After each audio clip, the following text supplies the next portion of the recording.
Welcome back. So we are here continuing the fraction series. ठीक है, division of fractional numbers हमारा चल रहा है and I brought some of the questions as revision as you can see on the screen. तो अब हम सबसे पहले जो हमने पिछली वीडियो में किया है, सबसे पहले तो हम वो रिवाइज करेंगे through this question so that we know कि हमने पिछली वीडियो में क्या क्या किया था और आपको भी थोड़ा सा याद हो जाए कि आपको क्या ये क्वेश्चंस आ रहे हैं कि नहीं, क्योंकि आप लोग कमेंट्स तो कर नहीं रहे हो. So I have no idea that how is your learning going on. So kindly please engage as much as possible with these videos because it is very beneficial for you and also for us. We know कि हम कहाँ पे lag कर रहे हैं और हमें भी पता लगता रहता है कि आप कहाँ पे लैग कर रहे हो so that we can improve. ठीक है, ऑन बोथ साइड्स. सो चलिए टाइम नहीं वेस्ट करते. तो सबसे पहले हमारे पास है division of a fraction by a whole number. तो हमें पता है कि हमने इसमें क्या करना है. हमें पता है कि सबसे पहले तो हम जो हमारा होल नंबर है, हम हमारे होल नंबर को फ्रैक्शन में कन्वर्ट करते हैं. कैसे? नीचे वन लगा के. सेकेंडली, अब डिवाइड का साइन हटेगा और मल्टीप्लिकेशन का साइन आएगा. Let me just erase it. Okay, so अब हमें डिवाइड का साइन हटाना है और मल्टीप्लाई लगाना है. और हमारी ये जो फ्रैक्शन है, सेकेंड फ्रैक्शन, उसका क्या हो जाएगा? रेसिप्रोकल. सो 3/1 का रेसिप्रोकल क्या आ जाएगा? 1/3. अब सिंपली हम मल्टीप्लाई कर देंगे न्यूमरेटर को न्यूमरेटर से, डिनोमिनेटर को डिनोमिनेटर से. तो हमारा आंसर क्या आ गया? 1/15. So your answer is 1/50. चलिए, now let's move on to the B part. अब इसमें क्या किया गया है कि एक फ्रैक्शन को उसी की रेसिप्रोकल के साथ, और सॉरी उसी नंबर से डिवाइड किया गया है. ठीक है, सो आप देख सकते हो कि your first fraction is similar to your second fraction. तो अब इसको कैसे करना है? हमें पता है कि सिंपली डिवाइड को करो मल्टीप्लाई और सेकेंड फ्रैक्शन की लो रेसिप्रोकल. 1/5 आपको पता है कि 1/5 का रेसिप्रोकल क्या हो जाएगा? 5/1.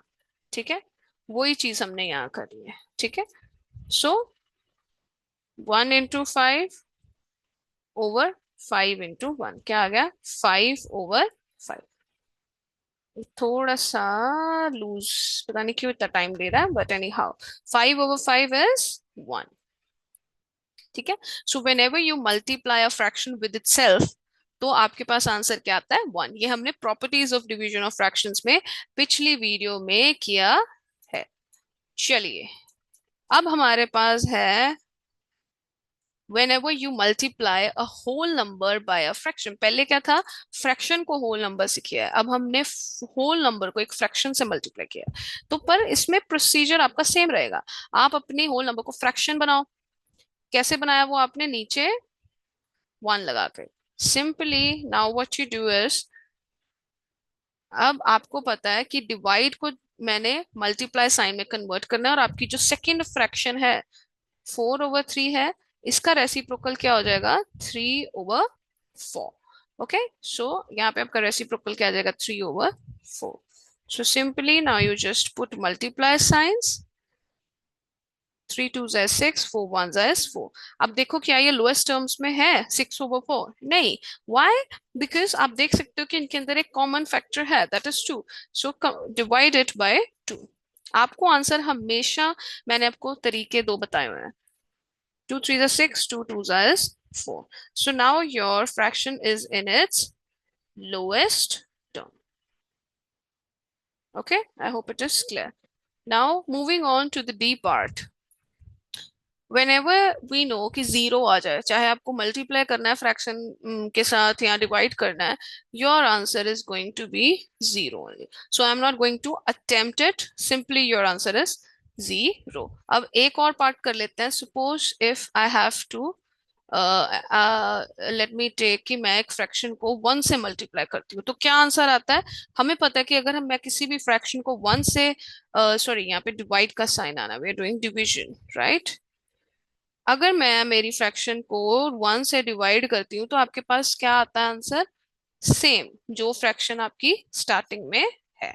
हमने जितनी भी प्रॉपर्टीज थी फॉर डिवीजन ऑफ फ्रैक्शंस वो हमने सारी कवर कर ली हैं थ्रू दी रिकैप क्वेश्चंस। तो चलिए अब हम थोड़ा सा क्या करते हैं, हम अब कुछ वर्कशीट के क्वेश्चंस करेंगे। I am not having the I haven't open the PDF over here, so you can refer to your आपकी अपनी बुक की पीडीएफ से अपनी जो आपकी नोटबुक है उससे रेफर कर सकते हैं।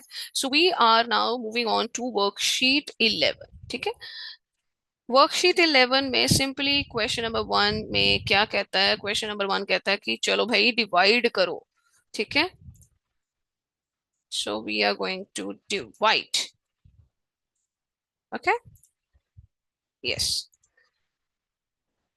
Your A part is done, let us take B part जिसके अंदर एक मिक्स्ड फ्रैक्शन है, ताकि इसमें थोड़ा सा हमें पता लगे। 2 4/5 डिवाइडेड बाय 6। अब हमें पता है ये मिक्स्ड फ्रैक्शन है, मिक्स्ड फ्रैक्शन को किस में कन्वर्ट करोगे आप, इम्प्रॉपर में। कैसे करते थे, QRD formula. I am not going to tell everything because it is already covered in your previous videos. 5 2 is 10, 10 plus 4 over 5 divide by 6। अब आपको पता है कि ये होल नंबर है, आप होल नंबर को फ्रैक्शन बनाने के लिए नीचे क्या लिख दोगे, 1। Simply 14/5 divided by 6/1। ठीक है, अब डिवाइड को चेंज करो मल्टीप्लाई के साइन में, और जो सेकेंड फ्रैक्शन है 6/1। ठीक है, 6/1 का क्या रेसिप्रोकल आ जाएगा, 1/6। तो वो आप यहाँ पे लिखिए। ठीक है, अब नाउ यू कैन सी, यहाँ पे कोई अगर फ्रैक्शंस की कटिंग हो रही है तो यू कैन, आप अपनी कटिंग कर सकते हो। ठीक है, सो यहाँ पे 2 3 इज 6, 2 7 इज 14। सो क्या बचा हमारे पास, 7 into 1, और नीचे बचा है 5 into 3, 7/15। So this is your answer. और इसे हमें आगे मिक्स फ्रैक्शन में कन्वर्ट करने की कोई जरूरत नहीं है क्योंकि ये ऑलरेडी एक प्रॉपर फ्रैक्शन है। ठीक है, तो ये है आपका बी पार्ट। चलिए अब हम लेते हैं, कौन सा पार्ट लिया जाए। Now let us take E part. I am only taking those parts which I feel कि जिसमें बच्चों को कंफ्यूजन हो सकती है, because otherwise the exercise is very easy. हमें ऑलमोस्ट ये आती है। अब सबसे पहले तो ये होल नंबर को कन्वर्ट करो फ्रैक्शन में, डिवाइड को डिवाइड ही लिखे रहने दो, और आप अपनी मिक्स्ड को कन्वर्ट करो किसमें, इम्प्रॉपर में।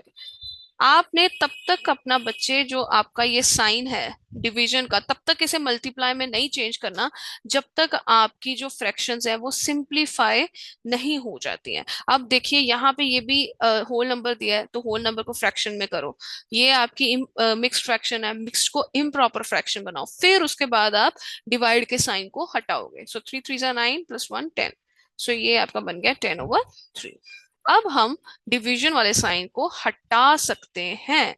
ठीक है, सिंपली इसका इनवर्स लो, 3/10। सो क्या आया, अब यहाँ पे हमें पता है यहाँ पे 10 2 is 20। सो आपके पास ऊपर क्या बचा, 2 into 3, नीचे क्या बचा, 1 into 1। 3 2 6, 1 1 is 1, so your answer is 6। You can either right 6/1, but इसको हमेशा ये चीज याद रखना कि आप जब अपना सम स्टार्ट करते हैं तो आप उसे सिंप्लीफाई करते हो सबसे पहले। अब देखो यहाँ पे जैसे हमने ये आपको 20 दिया है, यहाँ पे 3 1/3 फ्रैक्शंस दिए हैं, तो ये आपके पास सिंप्लीफाइड फॉर्म में नहीं है। हमने इसे फ्रैक्शंस पहले बनाया, सिंप्लीफाई किया, ये होल नंबर को फ्रैक्शन में सिंप्लीफाई किया, फिर हमने हमारी मिक्स फ्रैक्शन को इम्प्रॉपर फ्रैक्शन में सिंप्लीफाई किया। जो बच्चे आपका आंसर होता है वो आंसर भी आप हमेशा सबसे सिंप्लीफाइड फॉर्म में देते हो, क्योंकि सम का मतलब ही यही है कि जो मुश्किल चीज है उसको सिंप्लीफाई करना है। तो आपका आंसर मतलब कि वो हमेशा सबसे सिंप्लीफाइड फॉर्म में रहना चाहिए। तो यहाँ पे आप आंसर 6/1 नहीं लिखोगे, आप 6 ही लिखोगे। ठीक है, क्योंकि it is the more simplified form. ठीक है, तो ये एक पार्ट हमारे पास हो गया। तो चलिए let us take now F part. बच्चे ऐसे वाली जो बड़ी बड़ी आती है ना फिगर्स, उसमें बड़ा घबराते हैं, पर ये बहुत सिंपल है। लेट मी राइट इट, ठीक है। अब ये भी वही सीन है, सिंप्लीफाई करो इसे। सबसे पहले तो इस होल नंबर को बनाओ फ्रैक्शन, ठीक है। डिवाइड को डिवाइड रहने दो, मैंने कहा डिवाइड तब तक नहीं मल्टीप्लाई में कन्वर्ट होना चाहिए जब तक आपका आपका सम जो है, आपकी दोनों फ्रैक्शन सिंप्लीफाई नहीं हो जाती। नाउ सिंपली इस मिक्स फ्रैक्शन को कन्वर्ट करो इम्प्रॉपर में। So this is 99 plus 1 over 3, 100 over 1 divided by 100 over 3. So now you can convert this division into multiplication, और इसका करो इनवर्स सेकंड फ्रैक्शन का। तो क्या आ रहा है हम आपके पास, ठीक है। कटिंग हो सकती है, यस, 100 और 100 की कर दो कटिंग। तो क्या बचा, ऊपर क्या बचा 1 और 3, नीचे क्या बचा 1 into 1, तो answer is 3। Okay, so I hope it is clear, and I'll meet you all in the next study session. Till then, keep learning. Bye bye, take care.